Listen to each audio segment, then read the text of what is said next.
Hello everyone, welcome to success with Rai academy. 7 अप्रैल 2025 के दैनिक जागरण के राष्ट्रीय संस्करण को आज के इस वीडियो में हम डिस्कस करेंगे और कोशिश करेंगे हम लगभग सभी हेडलाइंस को कवर करने की और आपको उसके बारे में बताने की। और आज है 7 अप्रैल। 7 अप्रैल को कौन सा दिवस मनाया जाता है ये आप कमेंट बॉक्स के माध्यम से बताएंगे। थोड़ा सा सर्च करिए, आप भी सर्च करेंगे तो वो चीज़ें आपको जल्दी याद होंगी। तो आज के इस न्यूज़पेपर को स्टार्ट करते हैं और यहाँ पर जो सबसे पहली न्यूज़ है वो है तमिल में हस्ताक्षर भी नहीं करते तमिल के नेता। यहाँ पर त्रिभाषा का जो फार्मूला है उसको लेकर प्रधानमंत्री नरेंद्र मोदी ने बयान दिया है। त्रिभाषा फार्मूले से जुड़े विवाद के बीच प्रधानमंत्री मोदी ने किया आग्रह, कम से कम हस्ताक्षर तो तमिल में किया करें। देखिए यहाँ पर पॉइंट किया गया है कि साथ ही उन्होंने कहा कि अधिक धन आवंटन के बावजूद कुछ लोग करते रहते हैं शिकायत। सप्रंग सरकार की तुलना में यानी यूपीए की तुलना में एक दशक में तमिलनाडु को दिया गया 3 गुना ज्यादा पैसा। रामेश्वरम में एशिया के पहले वर्टिकल सी ब्रिज पवन ब्रिज का किया गया है उद्घाटन और तकनीक और विरासत का संगम है यह नया ब्रिज। 700 करोड़ रुपए की इसमें टोटल लागत आई है, जो कि आप ये पिक देख रहे हैं। ये इसी ब्रिज का उद्घाटन प्रधानमंत्री नरेंद्र मोदी ने किया है। यहाँ पर उन्होंने तमिलनाडु में जो त्रिभाषा फार्मूले से जुड़ा विवाद है उसको लेकर तमिलनाडु की जो स्टालिन सरकार है उस पर तीखा तंज किया है। उन्होंने कहा कि केंद्र सरकार के पास चेन्नई से प्रतिदिन कई चिट्ठियां आती हैं, लेकिन हैरत होता है कि उन पर तमिलनाडु के नेता हस्ताक्षर तमिल में नहीं करते हैं। प्रधानमंत्री ने आग्रह किया है कि कम से कम जब आप इतना ही तमिल भाषा को बढ़ावा देने की बात करते हैं तो हस्ताक्षर तमिल में किया करिए। प्रधानमंत्री मोदी ने तमिलनाडु के रामेश्वरम में 700 करोड़ रुपए की लागत से बने एशिया के पहले वर्टिकल सी ब्रिज पम्बन ब्रिज का भी उद्घाटन किया और रामेश्वरम तारबम नई ट्रेन सेवा को भी हरी झंडी इसमें दिखाई है। नेक्स्ट है कि वक्फ बोर्ड पर नियंत्रण की मंशा नहीं है, विधि सम्मत हो प्रबंधन। नड्डा ने ये यानी कि जो स्वास्थ्य मंत्री हैं जेपी नड्डा, उन्होंने ये बयान दिया है और जो अभी वर्तमान में भाजपा के अध्यक्ष भी हैं क्योंकि नया अध्यक्ष नहीं चुना गया है। आगे इसमें ये बताते हैं भाजपा अध्यक्ष ने नए कानून को लेकर फिर से स्पष्ट की है तस्वीर और पार्टी के 46वें स्थापना दिवस पर अब तक की प्रगति का भी उन्होंने उल्लेख किया है। 46वां स्थापना दिवस पार्टी मुख्यालय में आयोजित किया गया और उन्होंने कई इसमें पॉइंट्स को रखे, भाजपा के विजन को रखा और जो केंद्र सरकार का विजन है उसको रखा और ये जो वक्फ बोर्ड का जो बिल आया है उस पर जो बातें चल रही हैं उस पर भी उन्होंने सरकार की मंशा क्लियर करी कि इसमें जो बाहरी लोगों का इंटरफेयर किया जा रहा है वो तर्कसंगत है। उसमें जो बाहरी लोग होंगे वो विद्वान होंगे, ऐसा नहीं कि हम किसी भी पॉलिटिकल पार्टी से उठाकर उसमें वक्फ बोर्ड में शामिल कर देंगे। वो अपने क्षेत्र के माहिर व्यक्ति होंगे और महिलाओं की भागीदारी भी इसमें सुनिश्चित की जाएगी ताकि महिलाओं का पक्ष मजबूती से रखा जा सके। चलिए नेक्स्ट न्यूज है, स्वयं को औरंगजेब का वंशज न मानने वाले सभी भारतीयों का संघ में स्वागत है। एक तरीके से उन्होंने टारगेट किया मुस्लिम समुदाय को और राष्ट्रीय स्वयंसेवक संघ ने कहा है कि अखंड भारत के लोग हमारे साथ होते तो नहीं होती उनकी यह दशा और हमें किसी से परहेज नहीं है, हम मुसलमानों को भी समझते हैं अपना। और जब से ये चावा मूवी आई है विकी कौशल वाली, उसके बाद से जो औरंगजेब की क्रूरता है वो निकलकर सामने आई है। लोग मतलब जनमानस तक एक जनमानस तक पहुंची है। उसके बाद से एक ऐसा माहौल बन गया है कि औरंगजेब की जो कब्र है वो महाराष्ट्र से हटाई जाए, ऐसी कई बातें सामने आ रही हैं। नेक्स्ट न्यूज़ है कि द्वारका में पूरी हुई अनंत अंबानी की आस्था और विश्वास की यात्रा। गंभीर शारीरिक कष्टों से जूझने के बावजूद 9 दिनों में चले हुए 180 किलोमीटर यात्रा को कठिन पथ अपनाने की शक्ति हासिल करने का बताया है प्रयास और यात्रा का अर्थ भय के ऊपर विश्वास को, आराम के ऊपर अनुशासन को वरीयता देना, इसमें उन्होंने फोकस किया है। उन्होंने देखिए ये फोटो भी शेयर करी है जिसमें नीता अंबानी है और उनकी जो वाइफ हैं अनंत अंबानी की राधिका अंबानी, उनकी पिक यहाँ पर दिखाई गई है। और कुशिंग सिंड्रोम यानी गंभीर किस्म के एक हार्मोनल असंतुलन के कारण उत्पन्न मोटापा, अस्थमा और फाइब्रोसिस से जूझ रहे किसी व्यक्ति के लिए 1-2 किलोमीटर पैदल चलना भी मुश्किल हो सकता है, लेकिन गुजरात में जामनगर से द्वारका तक 180 किलोमीटर लंबी पदयात्रा 9 दिनों में पूरा करना अनंत अंबानी ने एक जो संकल्प सिद्ध किया था वो वाकई में कर दिया। हालांकि इनके मोटापे को लेकर जब इनकी शादी हुई थी तो काफ़ी कमेंट्स आए थे, खूब रील्स चले थे, लेकिन अगर उन्होंने 180 जो किलोमीटर यात्रा की है 9 दिनों में, वाकई में बहुत बड़ी अचीवमेंट मान सकते हैं इस हेल्थ के अकॉर्डिंग अगर हम बात करें तो। नेक्स्ट है, जब रामलला का हो रहा था सूर्य तिलक, तब राम सेतु निहार रहे थे मोदी। प्रधानमंत्री नरेंद्र मोदी की यहां पर बात करी जा रही है। रामनवमी पर भव्य दिव्य मंदिर में रामलला का अद्भुत श्रृंगार, आरती। प्रधानमंत्री ने भगवान राम को एकजुट करने वाली शक्ति बताया है। कहा, दोनों के दर्शन करके धन्य हो गया, हम सभी पर सदैव बनी रहेगी श्री राम की कृपा। प्रधानमंत्री नरेंद्र मोदी ने रविवार को रामनवमी के अवसर पर भगवान राम को एकजुट करने वाली शक्ति बताया और श्रीलंका से लौटते समय विमान से पवित्र राम सेतु के दर्शन करते हुए उनका आशीर्वाद लिया। मोदी ने इसे दिव्य संयोग बताया क्योंकि जिस समय अयोध्या में रामलला का सूर्य तिलक हो रहा था उसी समय प्रधानमंत्री राम सेतु को निहार रहे थे।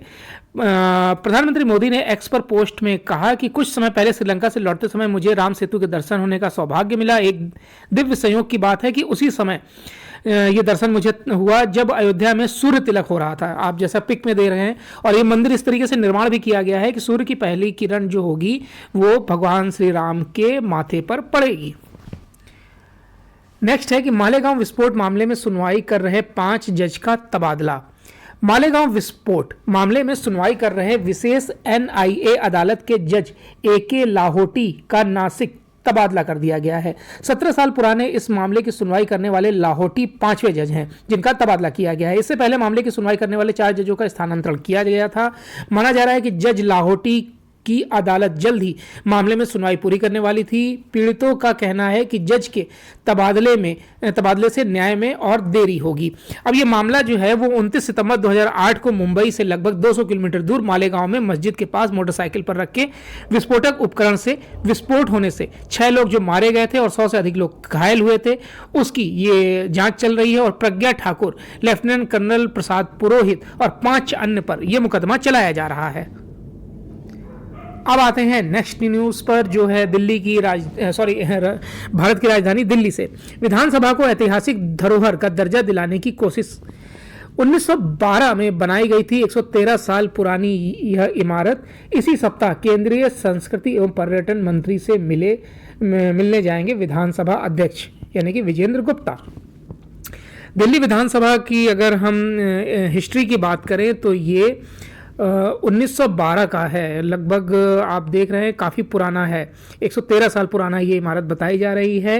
और भवन मूल रूप से 1912 में बनाया गया था जिसे ई मॉर्टेग थॉमस द्वारा इंपीरियल लेजिस्लेटिव काउंसिल और बाद में सेंट्रल लेजिस्लेटिव असेंबली 1919 में का नाम इसमें रखा गया था और डिजाइन किया गया था।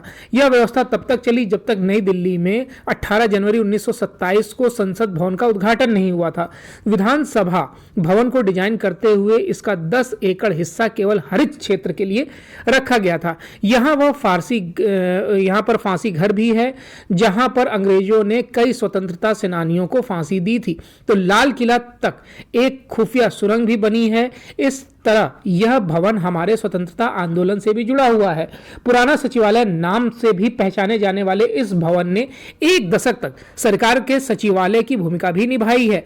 यहां हुई चर्चाओं व विधायी प्रक्रियाओं ने मौजूदा संसद की नींव रखी है। दिल्ली विश्वविद्यालय का पहला दीक्षांत समारोह 26 मार्च 1923 को भी यहीं पर हुआ था। और अगर फैक्ट्स की बात करें, आज़ादी के बाद भी कुछ समय यहाँ पर सरकारी विभागों के कार्यालय थे। 1952 में देखिए यहाँ लिखा गया है 1952 में पहली दिल्ली विधानसभा गठित हुई थी जिसे 1956 में भंग कर दिया गया था। 1993 में विधानसभा फिर से स्थगित किया गया था। यहाँ महात्मा गांधी, मदन मोहन मालवीय, पटेल की प्रतिमाएं लगी हैं। कुछ समय पहले दिल्ली के पहले मुख्यमंत्री चौधरी ब्रह्म प्रकाश और भगत सिंह की प्रतिमाएं भी यहाँ लगाई गई हैं। यही वजह है कि दिल्ली की सत्ता पर भाजपा के काबिज होने के बाद इस भवन को ऐतिहासिक धरोहर घोषित करने की कवायद तेज हो गई है। मुख्यमंत्री बनने के बाद देखने लग गए थे प्रधानमंत्री का सपना। यहाँ पर जो मुख्यमंत्री हैं रेखा गुप्ता, वो अरविंद केजरीवाल को टारगेट कर रही हैं और वो बोल रही हैं कि अगर जनता ने आपको मुख्यमंत्री बनाया था तो आपको उनकी सेवा करनी चाहिए थी, ना कि प्रधानमंत्री बनने का सपना देखना चाहिए था। यानी निस्वार्थ भाव से आपको सेवा करनी चाहिए थी। हालांकि पॉलिटिकल पार्टी एक दूसरे पर आरोप लगाती ही हैं और अभी भी मैं इस पक्ष में हूँ। अगर मेरी पर्सनल राय आप पूछिए तो जो अरविंद केजरीवाल की गवर्नमेंट थी, उन्होंने एजुकेशन में सच में काम किया था। अरविंद केजरीवाल के जो दिल्ली के उप मुख्यमंत्री थे मनीष सिसोदिया, और शिक्षा मंत्री भी थे, उन्होंने वाकई में एजुकेशन में तो काम किया था। बाकी जो आप आरोप लगाइए, प्रत्यारोप लगाइए, लेकिन एजुकेशन सिस्टम को सुधारा गया था। इसलिए मैं ये बोल रहा हूँ क्योंकि पब्लिक यानी कि जनता, जो गार्जियन है, वो अपने बच्चों का इंग्लिश मीडियम से नाम कटवा कर उन्हें सरकारी स्कूलों में जुड़वा रहे थे, एडमिशन दिलवा रहे थे।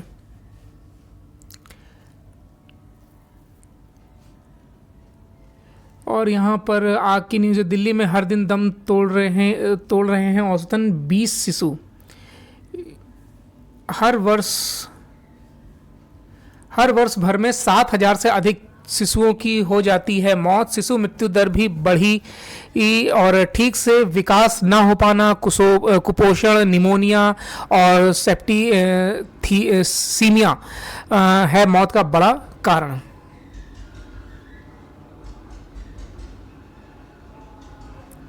चलिए अब नेक्स्ट पेज पर आते हैं।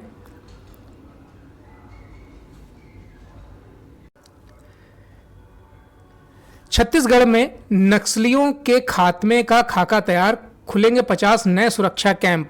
देखिए, छत्तीसगढ़ में जिस तरीके से ऑपरेशन प्रहार चलाया जा रहा है और इस कदर चलाया जा रहा है कि नक्सलियों ने वार्ता का प्रस्ताव रखा सरकार के पास, सरकार ने उसे भी ठुकरा दिया है।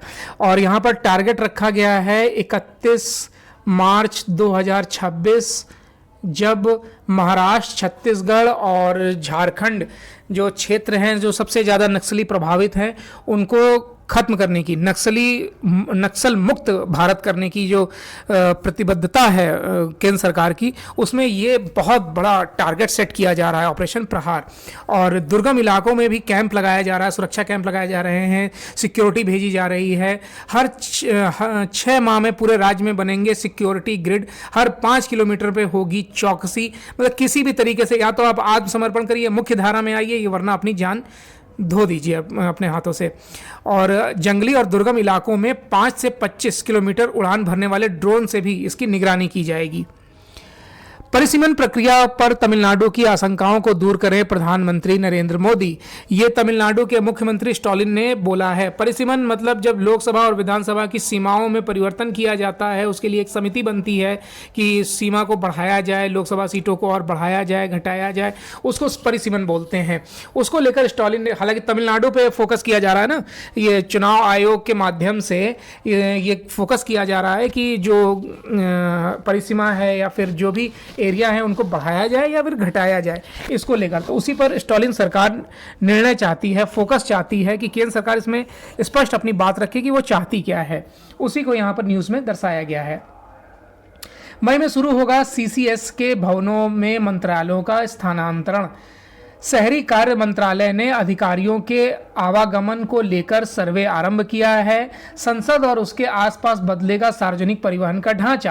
केंद्र सरकार ने मंत्रालयों और विभागों को नए बन रहे कॉमन सेंट्रल सेक्रेटरीट में स्थानांतरित करने की तैयारी कर शहरी कार्य मंत्रालय ने अधिकारियों और कर्मचारियों के आवागमन का विवरण जुटाना शुरू कर दिया है। यह काम संसद और उसके पास की भीड़ कम करने और आबादी आवागमन सुनिश्चित करने के लिए किया गया है। कुल 10 भवनों वाले सीसीएस की 3 बिल्डिंग मई अंत तक तैयार होने के आसार हैं। शुरुआत में 2-3 मंत्रालयों और 6-7 विभागों को नए भवनों में स्थानांतरित किया जा सकता है। वन अधिकार अधिनियम के तहत 1/3 से अधिक दावे हो जाएंगे खारिज। वन अधिकार अधिनियम के तहत हुए देश भर में 51 लाख से अधिक दावे। छत्तीसगढ़ से सर्वाधिक दावे आए हैं और उड़ीसा व तेलंगाना क्रमशः द्वितीय व तृतीय रहे हैं। भारत को इस साल 31 जनवरी तक वन अधिकार अधिनियम के तहत 51 लाख से अधिक दावे प्रस्तुत हुए हैं, जिनमें से 1/3 से अधिक को खारिज कर दिया गया है। आधिकारिक आंकड़ों के मुताबिक सबसे अधिक जो दावे हैं वो छत्तीसगढ़ में 9.41 लाख प्राप्त हुए हैं, उसके बाद उड़ीसा में 7.2 लाख, तेलंगाना में 6.55 लाख, मध्य प्रदेश में 6.27 लाख और महाराष्ट्र में 4.9 लाख का स्थान रहा है। केंद्रीय जनजातीय मामलों के मंत्रालय के आंकड़ों के अनुसार देश भर में किए गए कुल दावों में से 66% दावे इन 5 राज्यों में किए गए हैं। छत्तीसगढ़ खारिज किए गए दावों के मामले में शीर्ष पर रहा है। तो अब नेक्स्ट न्यूज़ पर आते हैं, जो है संसद में बनाए सामाजिक न्याय दिलाने वाले कानून। ओम बिरला।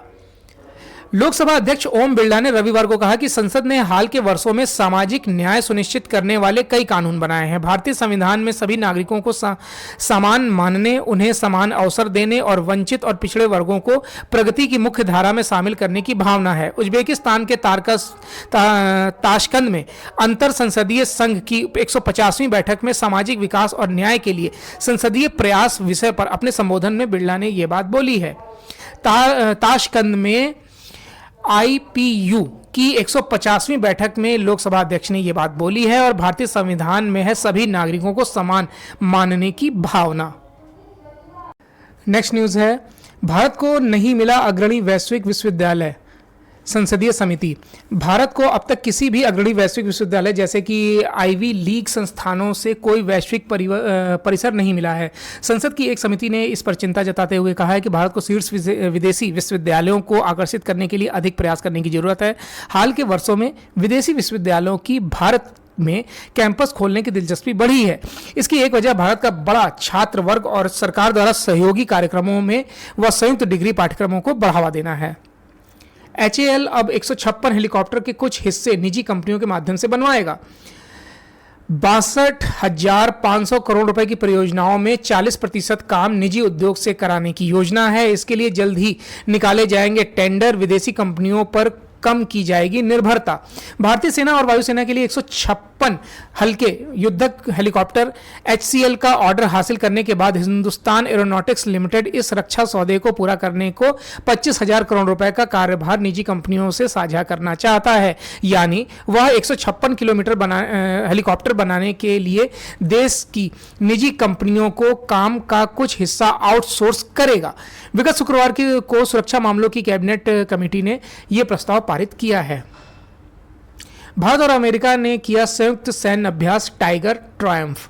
भारत और अमेरिका के सैनिकों ने दुवाड़ा फायरिंग रेंज में सैन्य अभ्यास टाइगर ट्रायम्फ में हिस्सा लिया। इस सैन्य अभ्यास से भारत अमेरिका सैन्य संबंध और मजबूत हुए हैं तथा सैनिकों के बीच आपसी सम्मान, विश्वास और सौहार्द का भाव बढ़ा है। तो टाइगर ट्रायम्फ किन दो देशों के बीच हुआ? भारत और अमेरिका के बीच। कोलोजियम प्रणाली बदल NJAC लाने का सही समय, अश्वनी। नेक्स्ट न्यूज़ कोलोजियम प्रणाली पर है। कोलोजियम प्रणाली के बारे में आपको लगभग कई बार बताया जा चुका है, लेकिन अब उन्हें हल करने को एक मजबूत आंतरिक तंत्र स्थापित करने का आह्वान किया गया है और अश्वनी कुमार बोले हैं कि उम्मीद है कि कांग्रेस पिछली गलतियों को सुधारने की इच्छा दिखाएगी। नेक्स्ट पेज बिजनेस पेज पर आते हैं और इसमें न्यूज़ है कि रेपो रेट में 25 आधार अंक घटा सकता है RBI। विकास को प्रोत्साहित करने के लिए केंद्रीय बैंक उठा सकता है कदम। MPC की बैठक आज से 9 अप्रैल तक फैसले का ऐलान हो सकता है। फरवरी में हुई MPC की बैठक में रेपो रेट को 25 आधार अंक घटाकर 6.25% कर दिया गया था। बैंक ऑफ बड़ौदा के मुख्य अर्थशास्त्री मदन सानविस ने कहा है कि अमेरिका की ओर से लगाए गए टैरिफ का विकास पर पड़ेगा असर।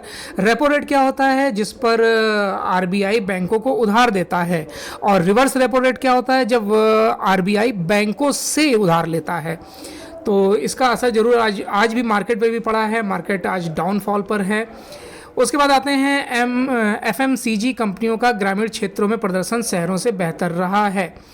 देखिए, दैनिक उपभोग के सामान बनाने वाली कंपनियों के लिए मार्च तिमाही में ग्रामीण बाजार की वृद्धि शहरी बाजार से बेहतर रही है। इस दौरान जिन्स की कीमतें ऊंची रहने से FMCG कंपनियों के मार्जिन पर दबाव रहा है। कुछ प्रमुख एफएमसीजी कंपनियों की तरफ से उपलब्ध कराए गए आंकड़ों से यह जानकारी मिल रही है। डाबर, मैरिको और AWL एग्री बिजनेस यानी पूर्व में जो अदानी विलमोर था के तिमाही ब्यौरे से पता चलता है कि जनवरी से मार्च 2025 में परंपरागत किराना दुकानें दबाव में रही हैं। वहीं आधुनिक माध्यम मसलन ई कॉमर्स और क्विक कॉमर्स ने अपनी वृद्धि की रफ्तार बनाए रखी है। खाद्य मुद्रास्फीति ने शहरी बाजार में मांग को प्रभावित करना जारी रखा है। कुल एफएमसीजी बिक्री में शहरी बाजार का योगदान लगभग 2/3 था। 39.2% बैंक खाते महिलाओं के पास हैं। सरकारी रिपोर्ट के मुताबिक ग्रामीण क्षेत्रों में यह आंकड़ा 42.2% का है। बैंकों में कुल जमा में महिलाओं का योगदान 39.7% है और ये सब जन धन योजना जो आई थी उसकी वजह से हुआ है। अदानी सहित 26 कंपनियां जेपी एसोसिएट्स खरीदने की दौड़ में। अरबपति कारोबारी गौतम अदानी, खनन दिग्गज अनिल अग्रवाल की वेदांत और योग गुरु रामदेव की कंपनी पतंजलि आयुर्वेद समेत 26 कंपनियां कर्ज में डूबी जयप्रकाश एसोसिएट्स लिमिटेड का अधिग्रहण करना चाहती हैं। जेएएल के अधिग्रहण में दिलचस्पी रखने वाली अन्य कंपनियों में अहमदाबाद स्थित Torrent group, Jindal power, Dalmia cement, GMR business, Oberoi royalty और Kotak alternate asset managers limited शामिल है। अब आते हैं इंटरनेशनल पेज पर। श्रीलंका ने मुद्दा उठाने पर रिहा किए 14 मछुआरों को यहां पर रिहा किया गया है। प्रधानमंत्री ने कहा कि मेरी यात्रा से द्विपक्षीय संबंधों को गति मिली है। राष्ट्रपति दिसानायके के साथ महाबोधि मंदिर गए प्रधानमंत्री नरेंद्र मोदी। 50 से अधिक देशों ने व्यापार वार्ता के लिए व्हाइट हाउस से संपर्क साधा है। ये जो टैरिफ लगाया जा रहा है उसके एवज में ये वार्ता की जा रही है। कीव पर रूस के मिसाइल हमले में एक मरा। युद्ध की न्यूज़ को हम स्किप करते हैं।